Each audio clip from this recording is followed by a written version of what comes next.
शन्नः गुरुप्रजाभ्यो भयं नः पशुभ्यः श्रीमन्महागणाधिपतिर्नमः लक्ष्मीनारायणाय नमः उमामहेश्वराय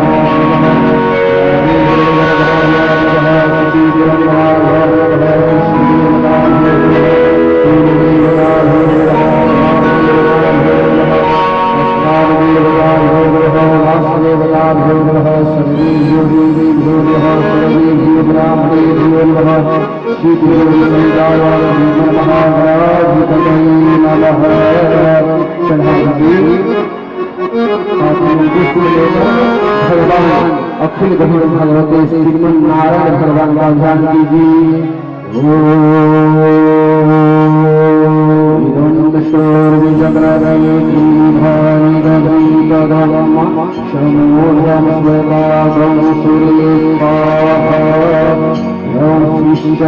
लक्ष्मी शब्दावहोरात्रे प्रासे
Guru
श्रीराम गोपां शरणं प्रपद्ये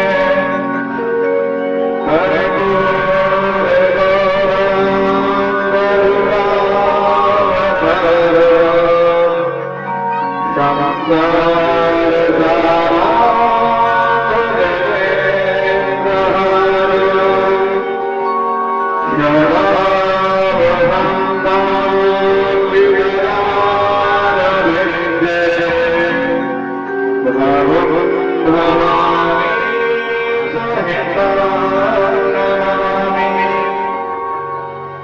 ब्रह्मा गुरुर्देवो गुरुर्देवो महेश्वर गुरुर्ब्रह्मा ब्रह्मा तस्मै श्री गुरुवे नमः। नारायणो नमस्कृत्य नरं चैव नरोत्तमं देवीं सरस्वतीं व्यासं ततो जयमुदीरये। सच्चिदानन्दरूपाय विष्णोपत्यादिहेतवे तापत्रयविनाशाय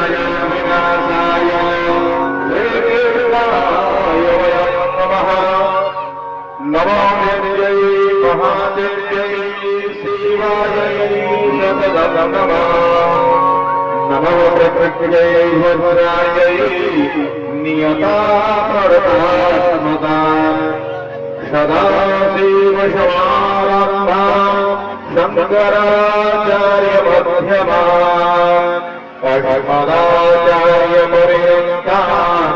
वन्दे गुरुपरम्पराम्। भगवतीं श्रीराम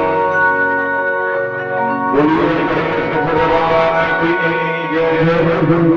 ठाकुर जी महाराज की जय।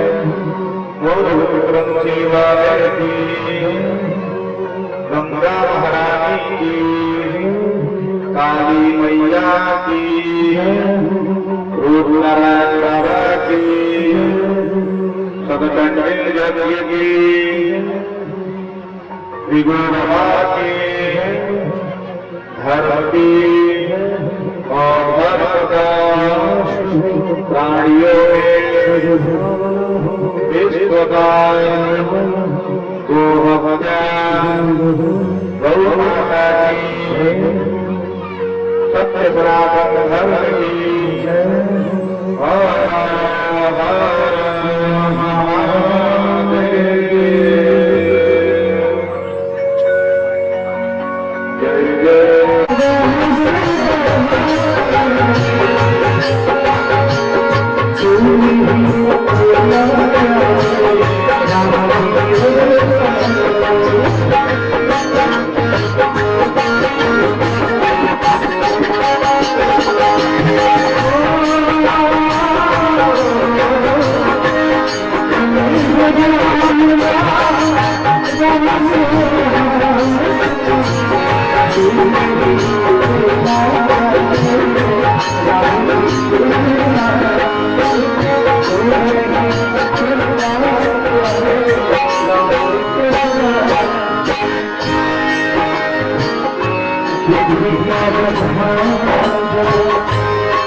सभी श्रोताओं का अधिक है।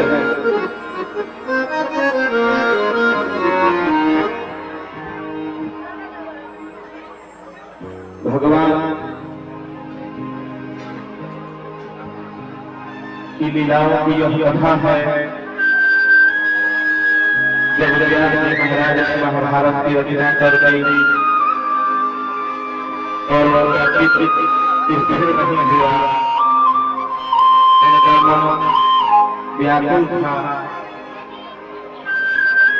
तब नारद जी ने व्यास जी को भगवान की लीलाओं को प्रकाशित करने के लिए प्रेरित किया। नारद जी की प्रेरणा से भगवान के सौरभ जगत के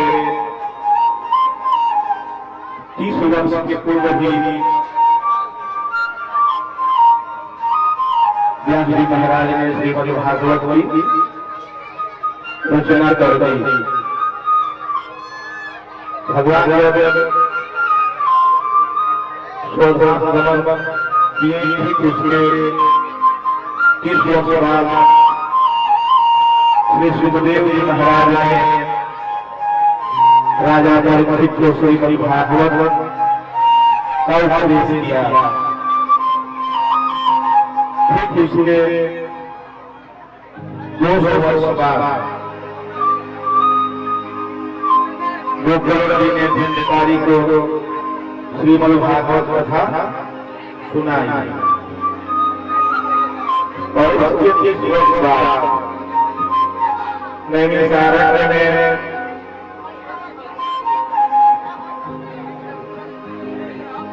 सूत जी महाराज ने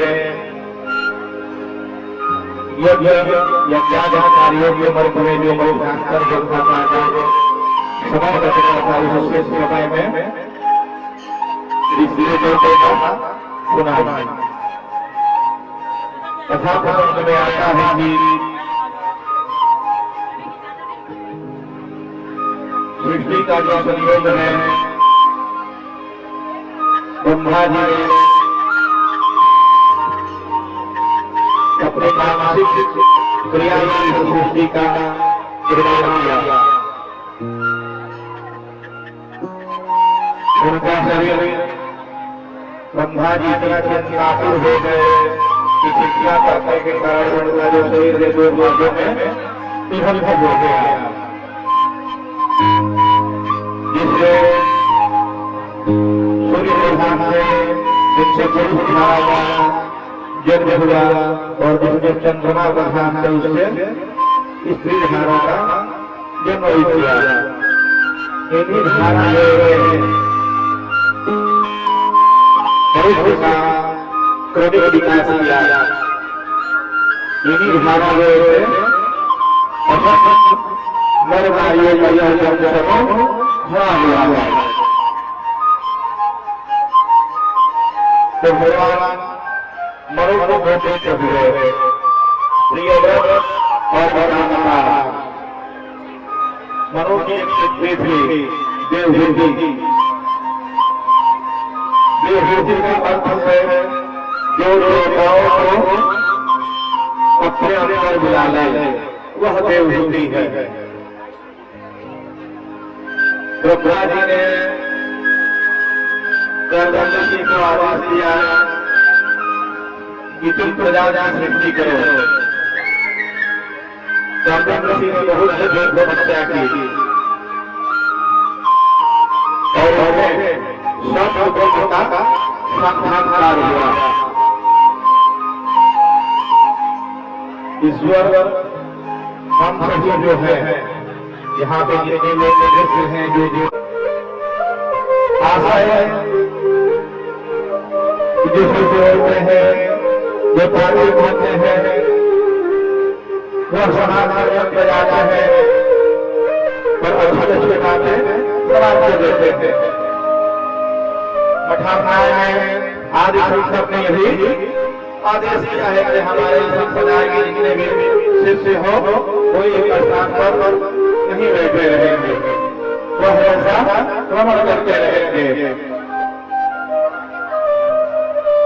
पत्नी वरुण जी को प्रणाम करते हैं। नूतन वस्त्र बड़ाम देवो सदा संतप्त बड़ायते।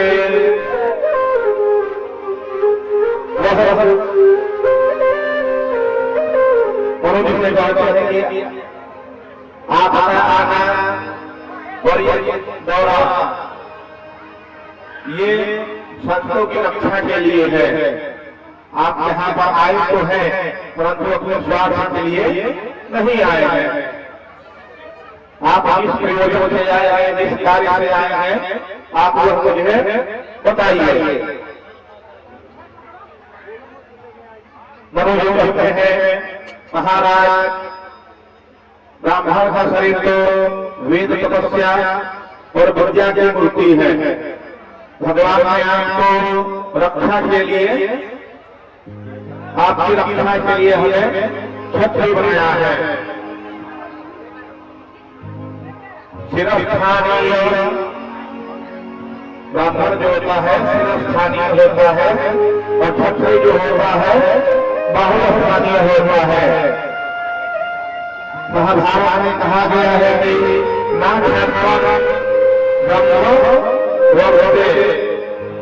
बिना क्षत्रिय के ब्राह्मणों की उन्नति नहीं हो सकती, और बिना ब्राह्मण के क्षत्रियों की उन्नति नहीं हो सकती।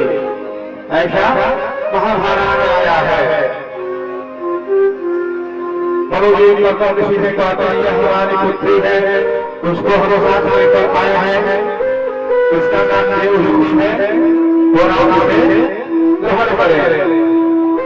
देखिए पुत्री का एक नाम दुहिता भी है। दुहिता से तात्पर्य जब पुत्री का विवाह हो जाता है और अपने वर्ष ससुराल जाती है तो हजारों मायके आती है। अपने मायके से कुछ न कुछ लेकर ही ससुराल जाती है, इसलिए पुत्री को दुहिता भी कहा जाता है।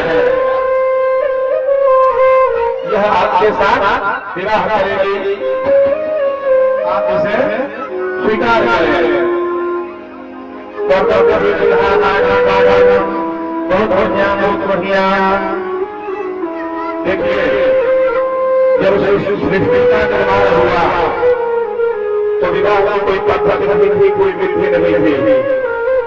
जब बहुत भूकंप होने लगा, नर नारियों का समूह फैल गया, जब संख्या व्यापी हो गई, तब पराशर ऋषि ने वैवाहिक विधि बनाई। जब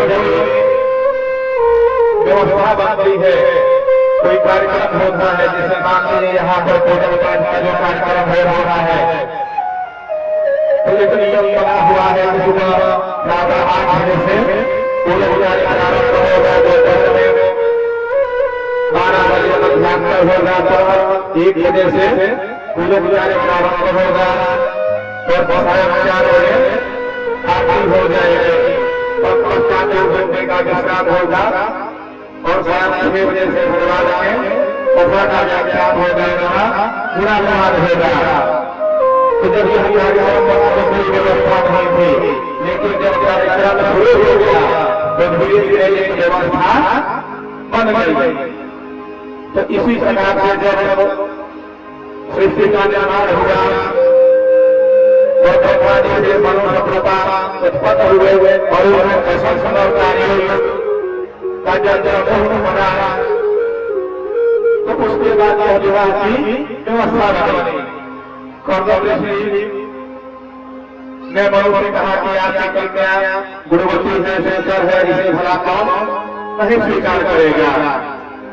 लेकिन यह बात मैं आपको बता देता हूँ कि जब यह संस्कार हो जाएगी तब मैं संन्यास ग्रहण कर दूंगा। विवाह होता है तो उसमें समूहीकरण की क्रिया होती है। यह क्रिया कब होती है?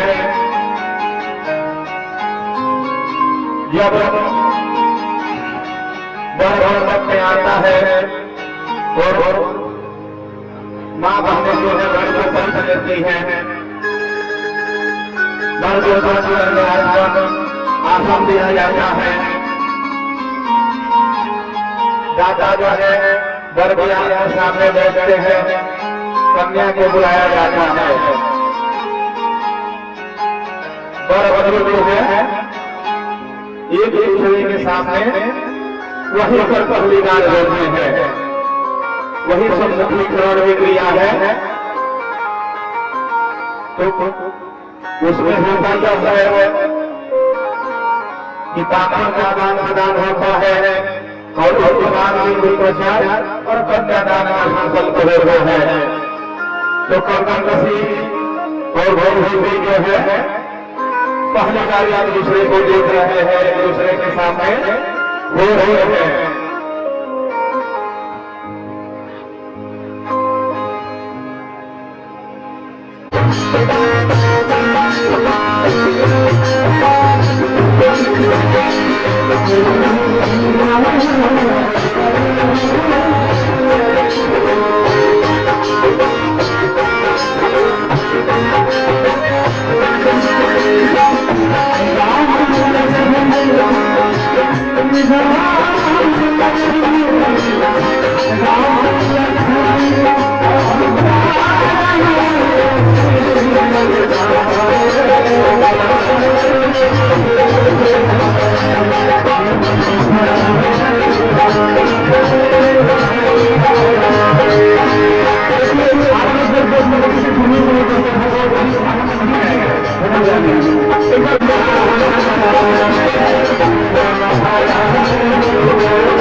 हो गया या नहीं हुआ वो अपने घर आया है।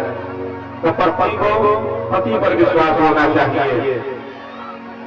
देखिए जो सबसे जरूरी बात है आप इस प्रकार का भी रहना चाहिए कि कोई प्रभाव न लगाता है। दोनों को इस प्रकार से पवित्र रहना चाहिए कि दोनों को कोई कलम न लगा पाए, कोई टीका टिप्पणी न करे। इस प्रकार से समर्पित होना चाहिए, पवित्रता बनाई रखनी चाहिए। तीसरी जो सबसे जरूरी बात है गौरव। पति को अपने पत्नी पर गौरव होना चाहिए और पत्नी को भी अपने पति पर गौरव होना चाहिए। जो प्राप्त है वही पर्याप्त है, दूसरे की अपेक्षा नहीं करती है।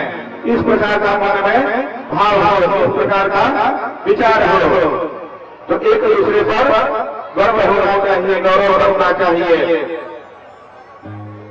जो चौथी जरूरी चीज है जमीन, अपने इंद्रियों को अपने बस में रखना चाहिए। अपनी जीभ को, आंख को काबू में रखना चाहिए। हमेशा भूख विलास की लालसा नहीं करनी चाहिए। आमदनी अठन्नी खर्चा रुपया, यदि पति की आमदनी अठन्नी है तो 1 रुपया खर्च नहीं कराना है। इस प्रकार का मन में भाव हो, जो जितना है उसी में गुजर बसर, उसी में जीवन यापन करना है। पांचवा सुश्रूषया, बराबर सेवा परायण होना चाहिए। यदि पति की स्वास्थ्य खराब है या पत्नी की स्वास्थ्य खराब है, एक दूसरे का सहयोग करना चाहिए, निराव रखना चाहिए। छठवा सौहृदय, आपस में सद्भाव होना चाहिए। और जो सबसे बहुत जरूरी चीज है, वाचा मधुरया, वाणी एकदम मीठी होनी चाहिए।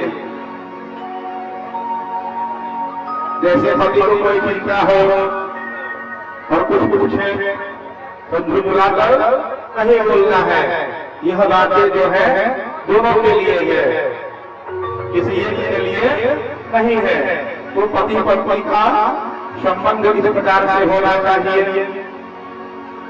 तो कर्दम ऋषि और देवहूति का विवाह संपन्न हुआ और देवहूति जो है इसी प्रकार से पति की सेवा कर रही थी, कर्दम ऋषि की सेवा कर रही थी।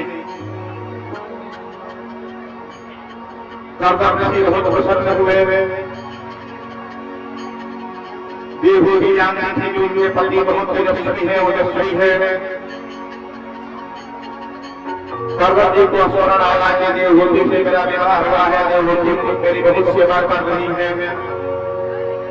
तो उनके हृदय में दया का भाव आ गया।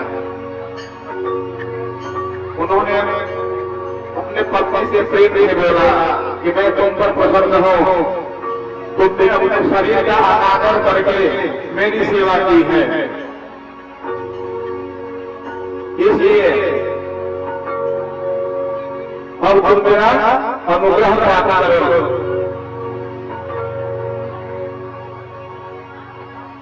तब देवहूति बोलती है कि जब आप अपने पति रूप में प्राप्त हो गए हैं तो अब कुछ शेष नहीं है।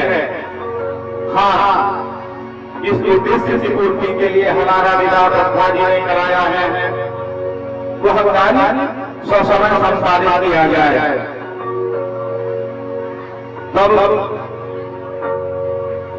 तब से कर्दम ऋषि ने एक कामक विमान बनाया। वह बहुत विमान जो था मन की इच्छाओं से चलता था, सर्वकाम मधुर। उसमें जिस पदार्थ की कल्पना की कर दी जाए वह पदार्थ वह वस्तु आ जाते थे। इस प्रकार का वह विमान। कर्दम ऋषि बहुत दिनों तक उसी में विचरण करते रहे देवहूति के साथ, लेकिन देवहूति जो है प्रसन्न नहीं हुई, उनकी आज्ञा को तुष्टि नहीं मिल रही थी। कर्दम ऋषि देवहूति के मन की बात समझ गए। उन्होंने शुक्ल तीर्थ का निर्माण किया और कर्दम ऋषि की आज्ञा से देवहूति जो है उसमें प्रवेश किया, स्नान किया। उस विभाग के बारे में कहा जाता है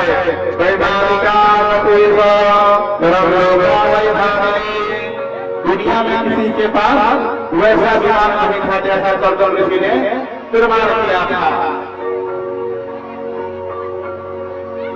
इसी प्रकार कर्दम ऋषि और देवहूति का गृहस्थ आश्रम में बहुत समय व्यतीत हो गया।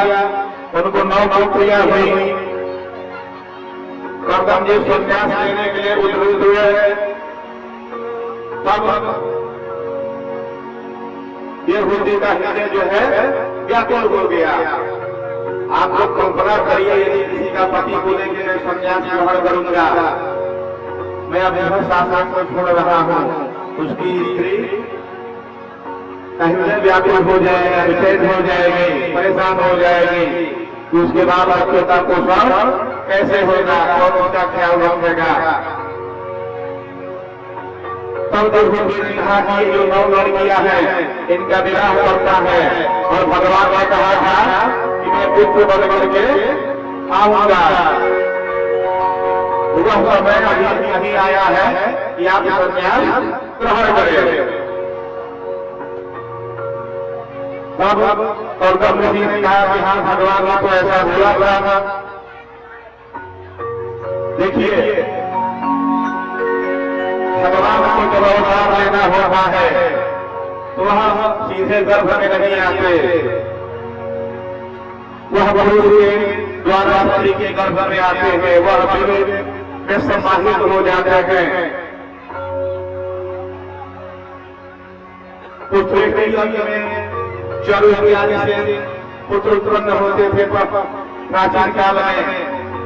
जैसे यहाँ पर यज्ञ मंडप गया और मंथन हुआ लकड़ियों के वर्धन से और नदियों का प्रकट हुआ, उसी प्रकार से भगवान प्रकट हो जाते हैं। और हमारे ठाकुर जी की महत्वता से यह यज्ञ का आज चतुर्थ दिन है। और मैं सबसे पहले इस धरती को नमन करते हुए मैं कथावाचक जी को भी बहुत बहुत नमन करता हूँ कि आप इस कथा के माध्यम से हम क्षेत्रवासियों का अनुस्मरण करा रहे हैं। हम हमारे परम और हम समय हमारे कहने पर कभी कभी जाने को तैयार हो जाते हैं। हमारे आर्य दर्शन में ग्रुप के चेयरमैन और इस मलिया लोकसभा के पत्रिका के प्रतिनिधि करने के लिए हमारे आरक्षण मिश्रा जी जो कदम से कदम मिलाकर के चलेंगे, मैं इस यज्ञ में आपका हार्दिक अभिनंदन करता हूँ। हम चाहेंगे भाई आरक्षण मिश्रा जी से आप मंच पर आकर कथावाचक पंडित विद्यासागर पंडित जी का मल्यार्पण कर स्वागत करें। उनके साथ की कड़ी में हमारे बड़े भाई और हमको हर समय सुख रूप में साथ लेकर चलने वाले पूर्व जिला पंचायत सदस्य संतोष पांडे जी और आपके बगल में ही ग्राम सभा के और हमारे बलिया के पड़ोसी हमारे छोटे भाई जो कि हनुमान कहते हैं भाई मुकेश दुबे जी, जो कि हमारे साथ है। हमारे तमाम मित्र और छोटे भाई हम लोग के साथ आए हैं। मैं आपको अपने इस पावन यज्ञ की धराधार पर हार्दिक अभिनंदन करता हूँ। मैं चाहूंगा भाई पंकज मिश्रा जी से कि आप आए और कथावाचक जी का स्वागत अभिनंदन करें। भाई पंकज मिश्रा जी।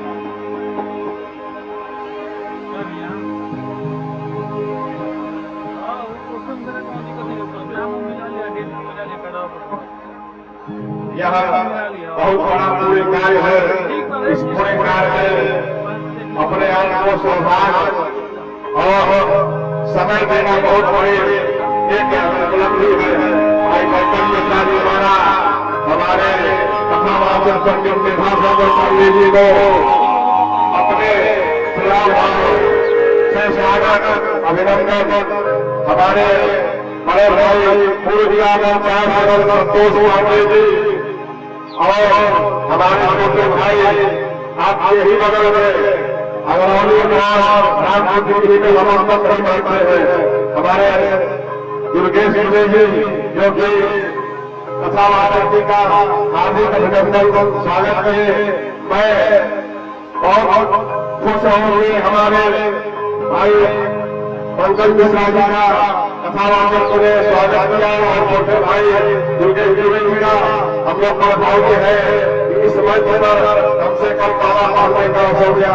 अब आप लोग जो है एक रिस्पॉन्स मांगेंगे। जय माता दी, जय माता।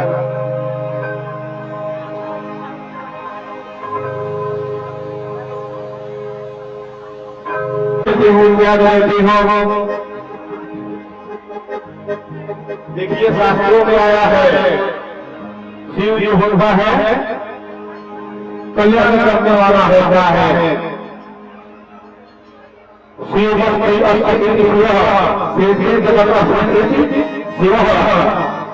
जिसके प्रलय के समय सारा जगत कोटि ब्रह्मांड खेल करता है आकाश में, उसका नाम शिव है। शिव पुराण आया है महादेव महादेव महादेव एक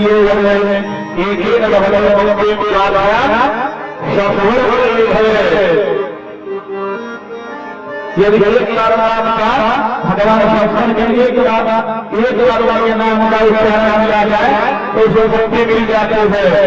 दो बार नाम का उच्चारण किया जाए तो संस्कृति ऋणी हो जाते हैं। इसलिए जो काशीवासी है वह सुबह ये जीवन की नराध्यात्म जैसा मुक्ति न संभव है। वह हमेशा से इसी हर घर बना दे भगवान वाले नाम लेते हैं। तब सभी की नारायण यह जो शरीर है यह निंदक का दिया हुआ है। इस शरीर को मैं नहीं धारण कर सकती। तो उन्होंने अपने पति के चरणों का कीर्तन किया और सनातन पत्नी को प्रज्वलित करके अपने शरीर को भस्म कर दिया। देखिए अग्नि जो हो रही है लौका हो रही है और एक जो हो रही है पार्वती होती है। यह समाधि की उच्चतम अवस्था है। अपने मूलाधार चक्र से जो अपान वायु है उसको अपने मस्तिष्क से निकाला जाए जहाँ पे केंद्र बिंदु है और यहाँ से अग्नि उत्पन्न हो जाए और शरीर जो है राख हो जाए। तो यह समाधि की उच्चतम अवस्था है। यदि इस प्रकार से कोई शरीर त्याग करता है तो अपने का खाली हो जाए कि आत्महत्या कर गई दूसरे से लगता क्योंकि उसका शरीर जो है लौकिक अंग से नहीं गया है। तो सबसे अपने समाधि अंग से अपने शरीर को समर्पित कर दिया। इधर दक्षिणों को लग गया। अब संस्कृति के जितने भी बात जाने लगे इधर जगत तुरंत महिला हो चुके उन्होंने सती के नारायण का समाचार करवाने शंकर को दे दिया। अब शंकर ने क्रोध हो जाकर के सिर से बाल तोड़ के जमीन पे फेंक दिए। उससे देर प्रकट हो गए और वह दक्ष के नगरी सुना तलवार से सिर अलग कर दिए। अब ब्रह्मा जी ने भी जोड़ना है। सभी चिंतातुर हो गए और भगवान शंकर को तो बनाए। सभी लोग भगवान शंकर के पास पहुंचे और दक्ष ने जो यज्ञ को किया जाएगा भाग निश्चित हुआ। भात भाग सभी देवताओं इतने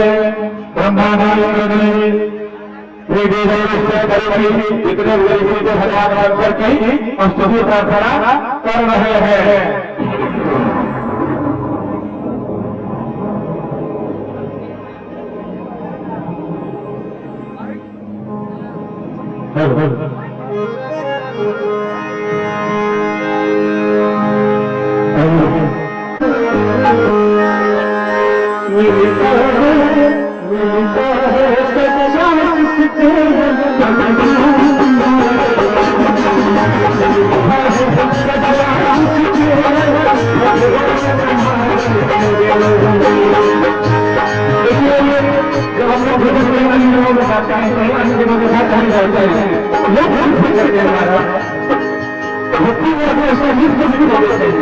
आप लोग भगवान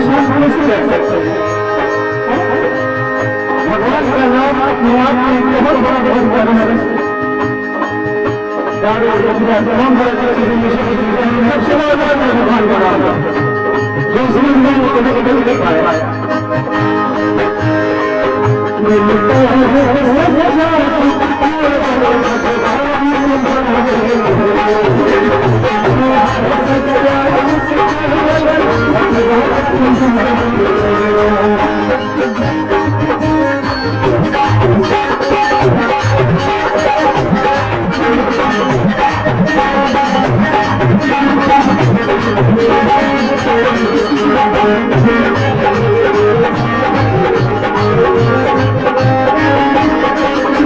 Thank you.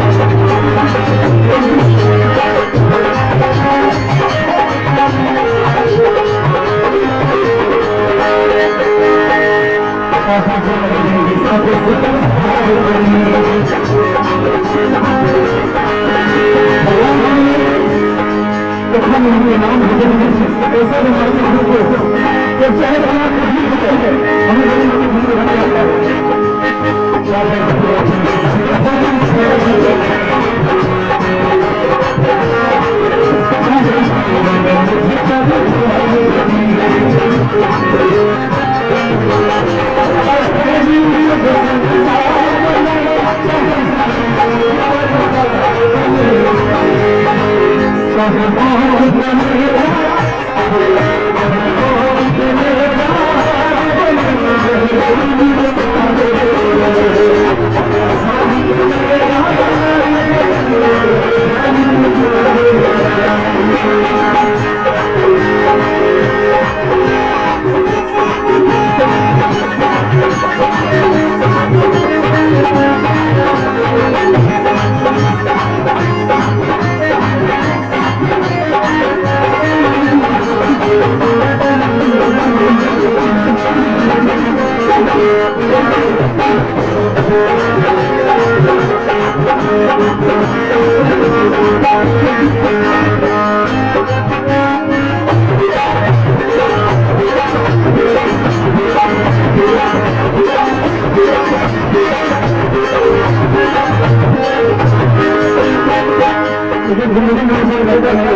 भोजन नहीं मिला बना नहीं है बना तो नहीं है नाश्ता में भोजन देंगे एक बार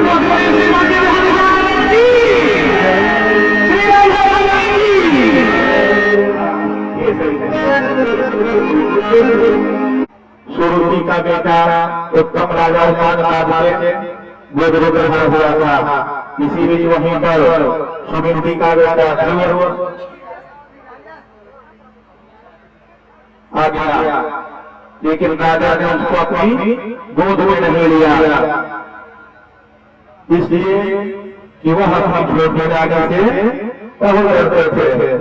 कहा गया है दुर्भस्य की पत्नी अगर तरुण हो तो वो के समान है उसके लिए, क्योंकि वह भगवान में जो मन फतह देगी और उसको वही करना है। तो छोटी रानी ने बड़ी रानी के पुत्र ध्रुव को अपने गोद से उतार दिया, गोद में नहीं लिया। सुरुचि समझ गई कि यह महाराज जो है हमसे बिल्कुल डरे हुए हैं, भयभीत हैं।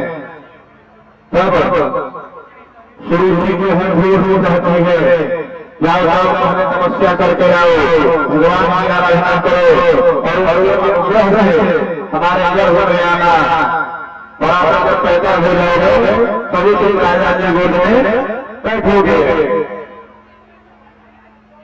ध्रुव की अवस्था बहुत छोटी थी, उनके मन में यह बात लग गई।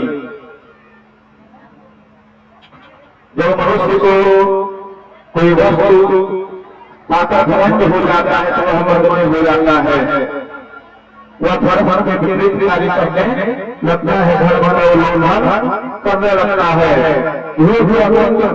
कष्ट हुआ, अपनी सौसोगी माता कैसा व्यवहार करके बात करके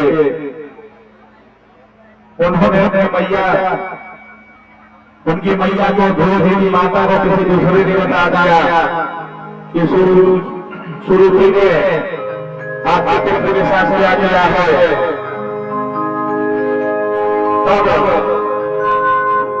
सुरुचि ध्रुव से कहते हैं भगवान के चरणों वाले की आराधना करो, वह तुम्हारे श्रेष्ठ पद होगा, भगवान तुम्हें प्रदान कर देंगे। ध्रुव माता की बात सुन करके घर से निकल पड़े। ध्रुव का जन्म इकट्ठा हुआ था। एक दिन भगवान ने सोचा कि हमारे पास आया है, ये जो है मेरा भक्त है। जब भगवान का संकल्प हुआ तब ध्रुव जी को भगवान की ओर निकल पड़े। निकल कर रास्ते में मार्ग में नारायण को पता कर जाता है। उन्होंने के मस्तक पर हाथ रख लिया और मन में विचार किया कि कितना आनंद है।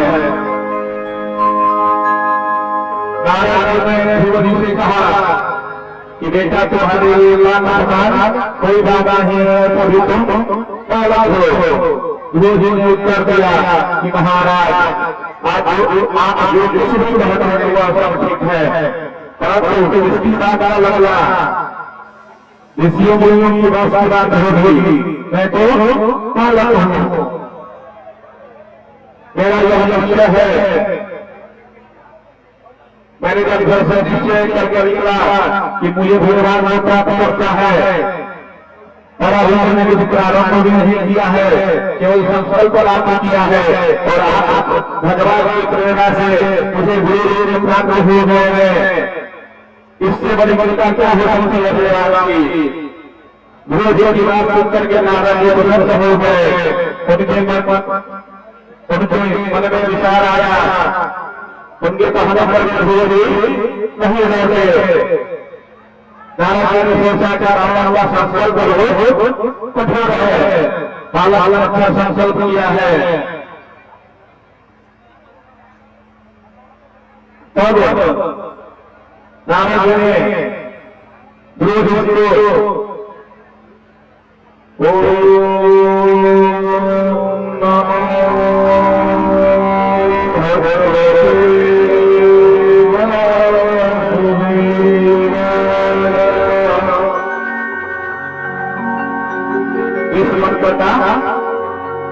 उपदेश किया।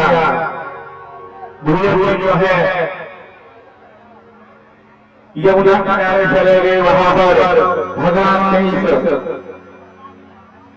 अक्षर मंत्र से भगवान की पाताल है आसमान स्थान जो भी लोग कर्म कराता होता है भगवान की इसी मंत्र से पूजा कर रहे हैं। ओम नमो भगवते वासुदेवाय पापं समर्पयामि, ओम नमो भगवते वासुदेवाय अर्घं समर्पयामि। केवल इसी एक मंत्र से भगवान की पूजा कर रहे हैं और तपस्या कर रहे हैं। अब भगवान तो संकट है, भगवान का जो भेजता है भगवान उसी के हो जाते हैं। नारायण को केवल बाबा बताओ करी दिया और गुरु जी आगे से उद्धार करके गुरु जी जो है भगवान का मंत्र का जप करने लगे। अब इतना कठोर कर रहे हैं कि भगवान स्वयं जागरूक हो गए उनसे खेलने के लिए। भगवान जो है ध्रुव के समक्ष प्रकट हुए। ध्रुव की इस प्रकार के उद्देश्य थे कि उनके मुंह से एक शब्द नहीं निकल रहा था भगवान को देख करके। भगवान जो है ध्रुव के कपोल करते हैं, तब ध्रुव के बात इतना आती है और ध्रुव को खानों करके भगवान की प्रार्थना करते हैं। यो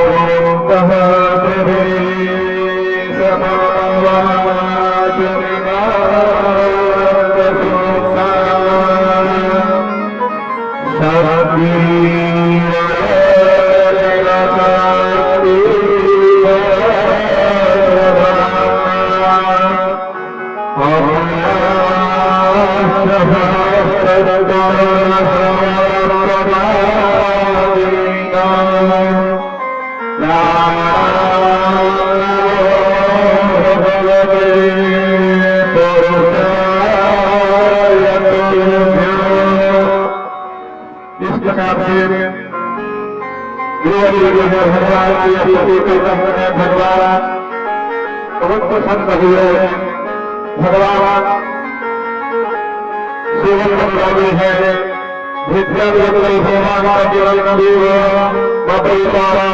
भगवान ने कहा बाला जानता हो मेरे मन में क्या है, तुमको मिलेगा। यहाँ सब जो सारे मिलते हैं, सारे देवता इसी दृष्टि परिक्रमा करते हैं, तुमको मिलेगा।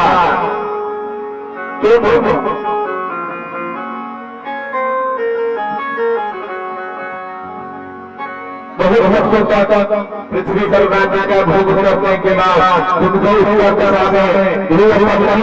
प्राप्ति होगी। इस प्रकार भगवान आशीर्वाद करके अंदर ध्यान हो गए। इधर पता चला कि उनका पुत्र भगवान का दर्शन हो गया है। नगर में पधार रहे हैं, पिता आ गए, नगर को शुरुआत दिया। इतने अवसर के सबसे आगे दे दिया कि भूल का हो।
उसके भरी भाग सबको समझाया नारायण भिक्षे से करते हैं जब तो दूसरों से निदान की बात करता था किंतु स्वयं उसके मन में यह विचार आया कि शरीर को अगर बनाया जाए कोई नारायण है खड़ा ना हो उसके लिए वह मंडराचल पर्वत की घाटी में जाकर बड़ी भारी तपस्या करने लगा। वह दोनों हाथ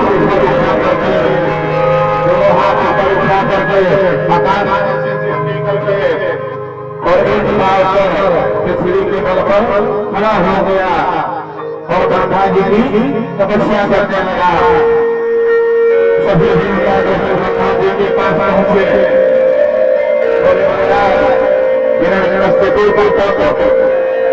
जल रहे हैं, सारी दुनिया है। आप प्रजा का रक्षा करें, पालन करें, उसकी ज्वाला को शांत करें।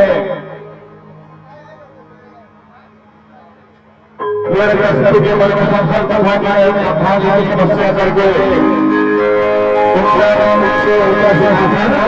प्राप्त कर लो।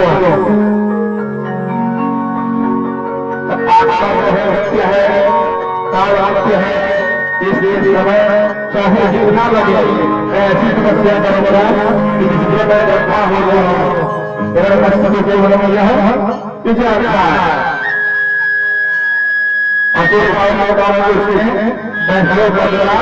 विचार नहीं किया, देश रखता था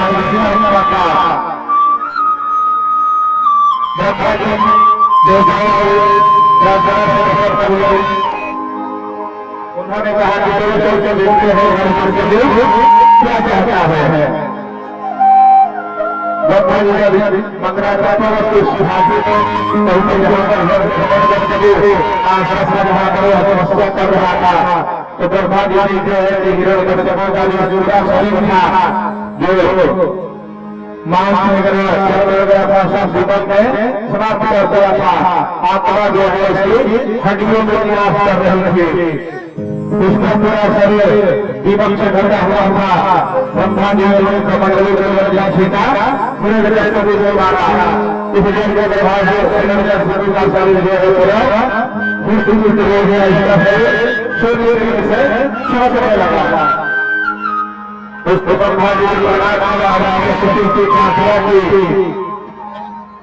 तब ब्रह्मा जी ने कहा कि तुम्हारी तपस्या से विफल हो, वर मांगो, जो चाहिए।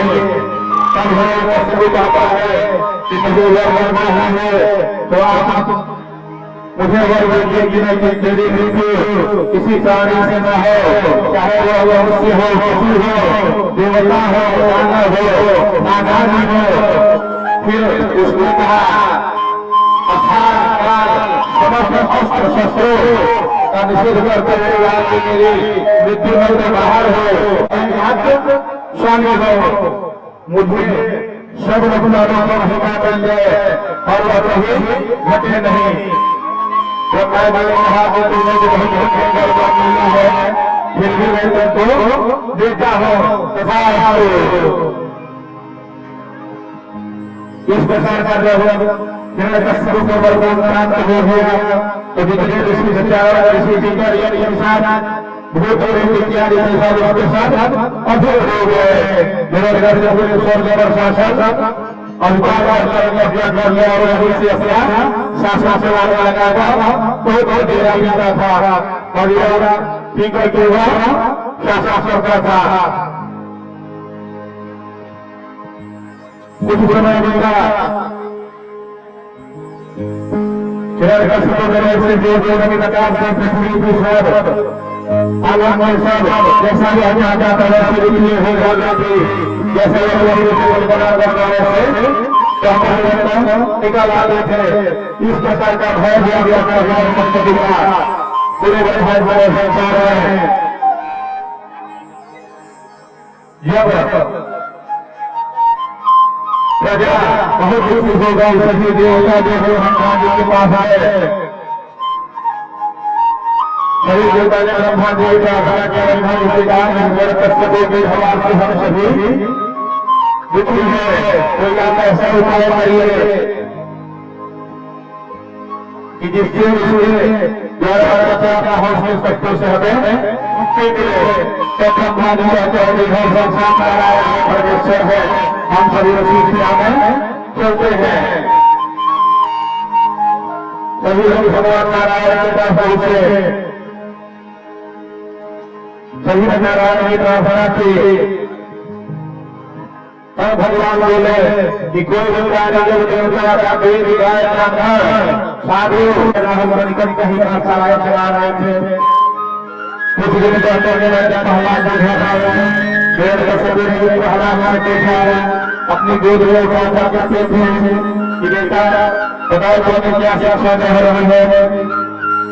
प्रहलाद ने कहा कि पिता जी अस्तित्व में गिराने वाले ने गिरा है, इसलिए उसको छोड़ करके वन में चला जाए, भगवान का आश्रय लिया जाए। पितृ के हिरण्यकश्यप को हंसी आ गई।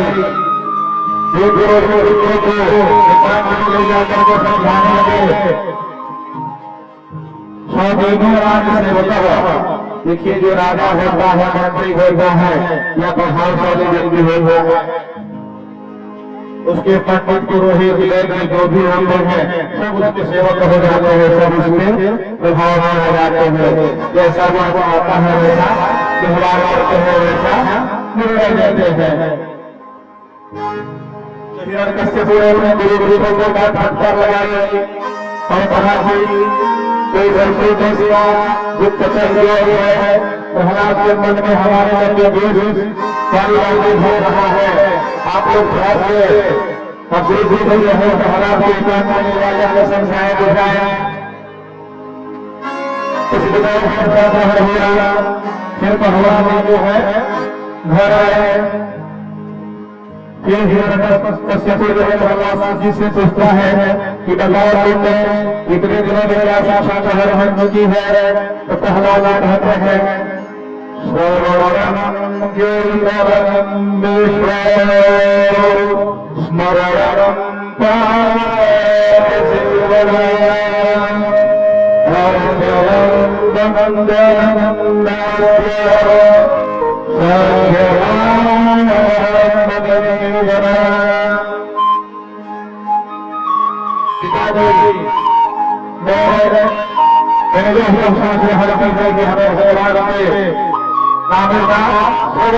चाहिए, माता का कीर्तन करना चाहिए,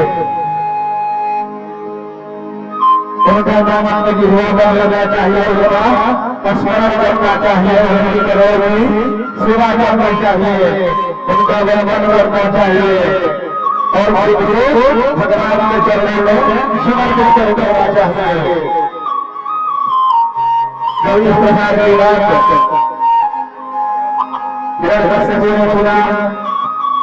अपने गुरु को करता है। अरे गुरु तुमने किस प्रकार का शिक्षा दी है।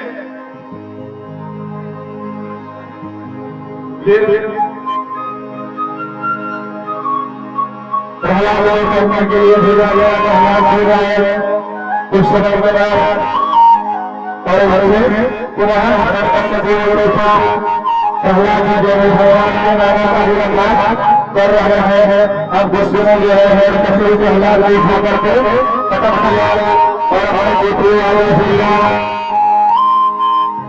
कि इसको मार दिया जाए। अब जो है जो सुना है नाना प्रकार के यज्ञ करते हैं, फिर भी प्रहलाद नहीं होते। भगवान जो है उसको बचा लेते हैं। एक की बात है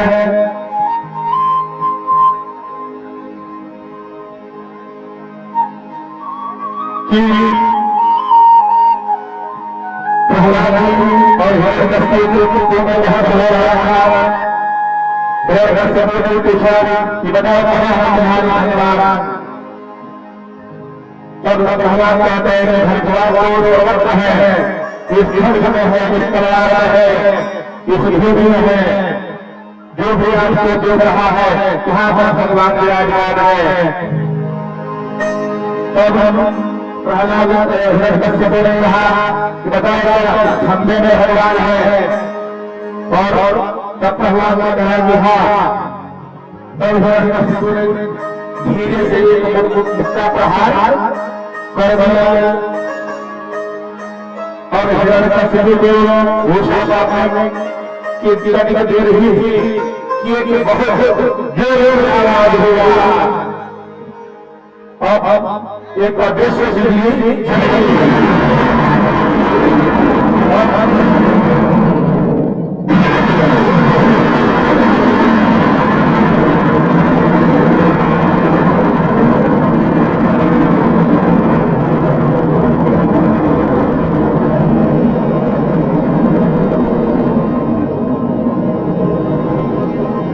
भगवान जो है ऋषि करते हुए बोलिए सिंह भगवान की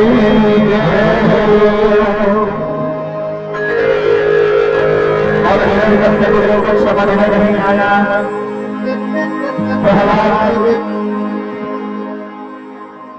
और हिरण्यकश्यप जो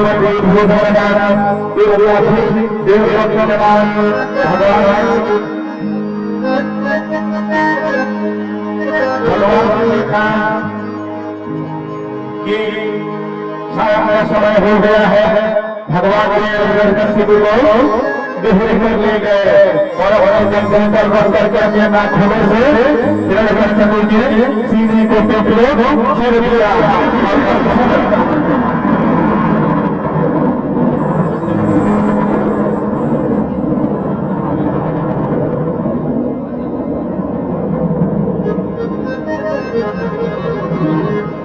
जो है हिरण्यकश्यप का प्राण निकल गया और इधर ऋषि से बहुत विरोध थे। ब्रह्मा जी आए, विष्णु जी आए, सभी ऋषिगण सभी देवता आए, लेकिन भगवान ऋषि का क्रोध विनाश नहीं हो रहा था।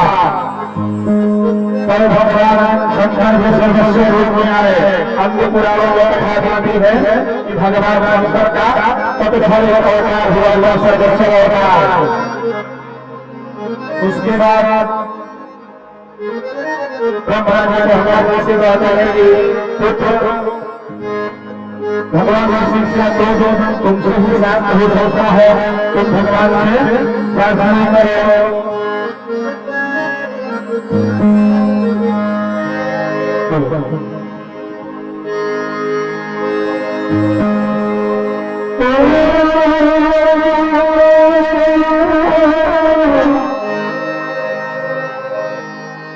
सुंदर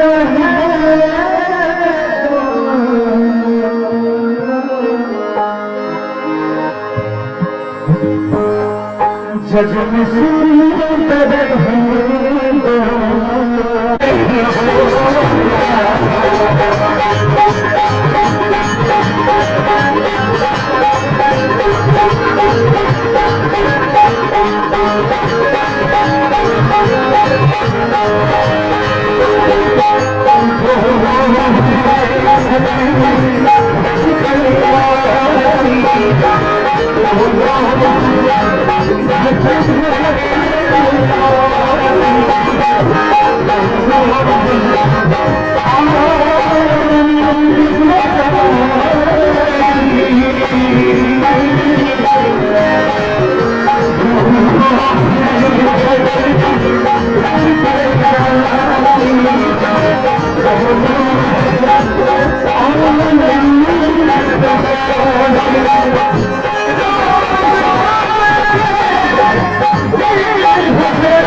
सर्वे सत्सुनिरामय सर्वे